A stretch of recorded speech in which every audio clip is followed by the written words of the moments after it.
there everybody, I hope you're all doing well and welcome to another one. You're probably thinking, wow, this guy's already putting out another video. Well, don't get excited, this isn't sustainable. I'm sort of between jobs in my real life and it's afforded me the opportunity of putting out another video so quickly. The last video I put out was a sort of this versus that video. It was between two ultra wide lenses, Samyang 14mm 2.8 and the Laowa 9mm 2.8. So it was a full frame lens versus an APS-C lens, and I'm able to do comparisons like that because I've got the A7C, which, you know, can switch to crop mode or Super 35 or APS-C mode. And so in that comparison, I was switching between, you know, shooting full frame on the Samyang and then going to APS-C on the Laowa.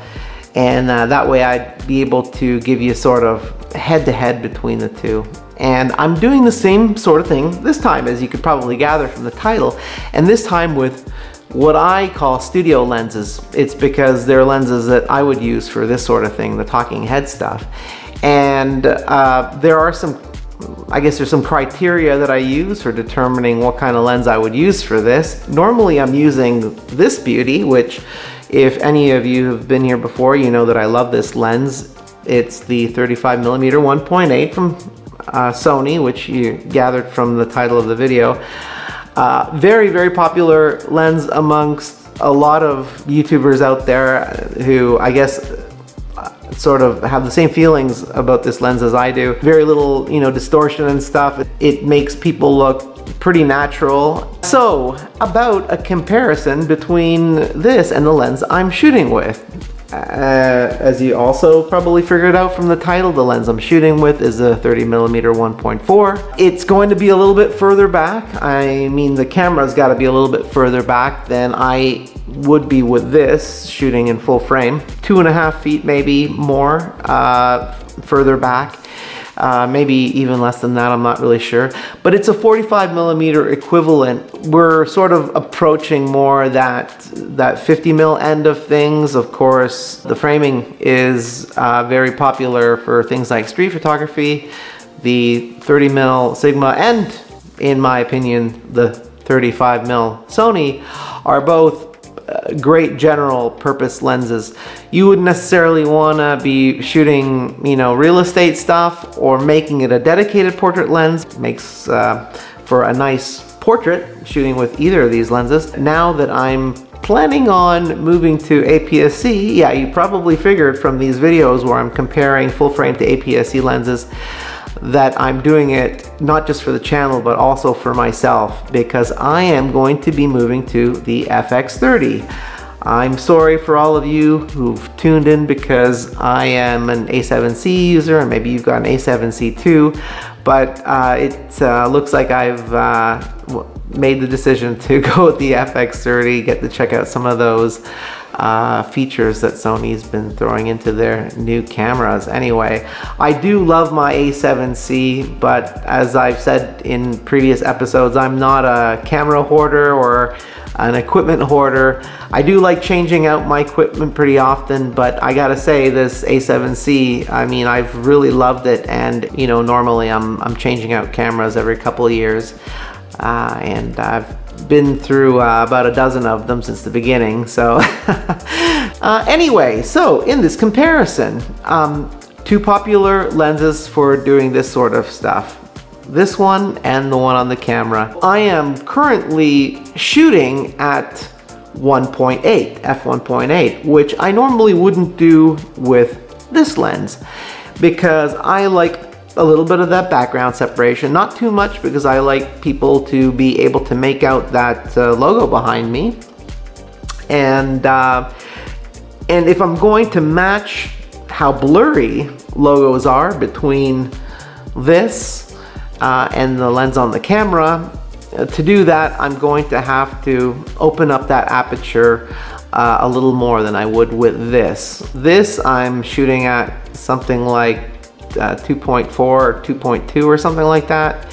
I've got to open this up to 1.8 to get the same look going on. And as I've said, I have to move the camera back a couple more feet as well. And all that ever concerns me is being able to check things like my focus and maybe like my audio levels, which I have on the monitor, and the distance that the monitor is from me while I shoot these things remains the same. I've just got a friction arm on it, and I just extend that friction arm a little bit more shooting in APS-C mode on a lens like this. It's had a few improvements. Some people have had some issues with it, autofocus issues. It was the first of the Sigma trio to come out back in 2016, and the autofocus had a couple issues that have been fixed with a firmware update.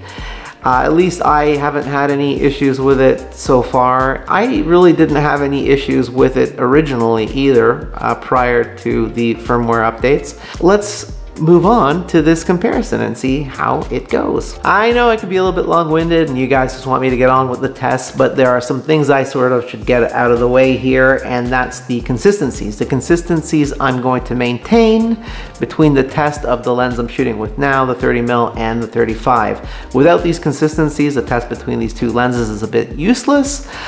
And I'm not just doing this test for you guys, I'm doing it for myself as well. If I'm switching back over to APS-C, I am really interested in what the differences will be between these two lenses, these two setups, because most of my channel is me doing this, sitting here in front of the camera doing the talking head thing.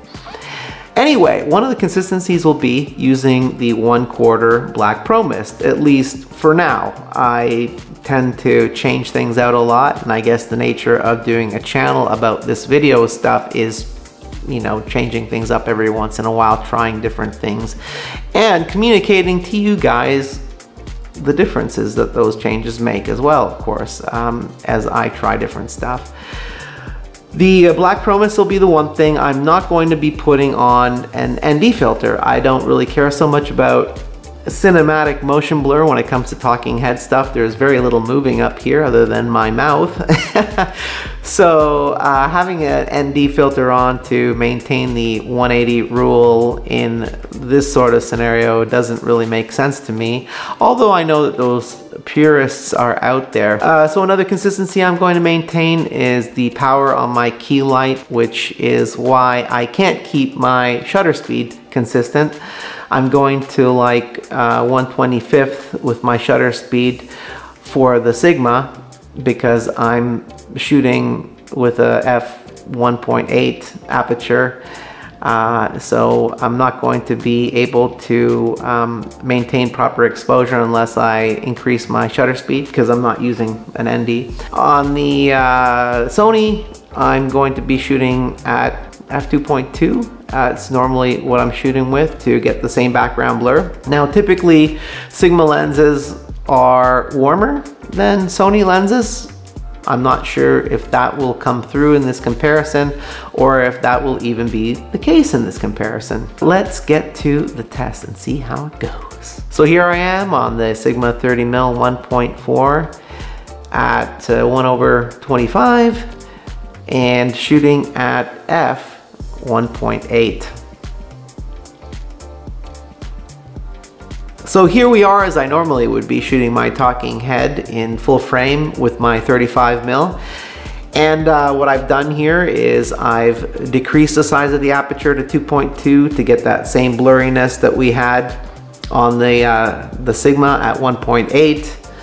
And because I've decreased the size of the aperture, I've also had to slow down my shutter speed to 1/80th to maintain the same exposure, keeping my lights consistent. So here are the two beside each other. I'm gonna give you a moment just to pixel peep a little bit for those of you who are into that sort of thing.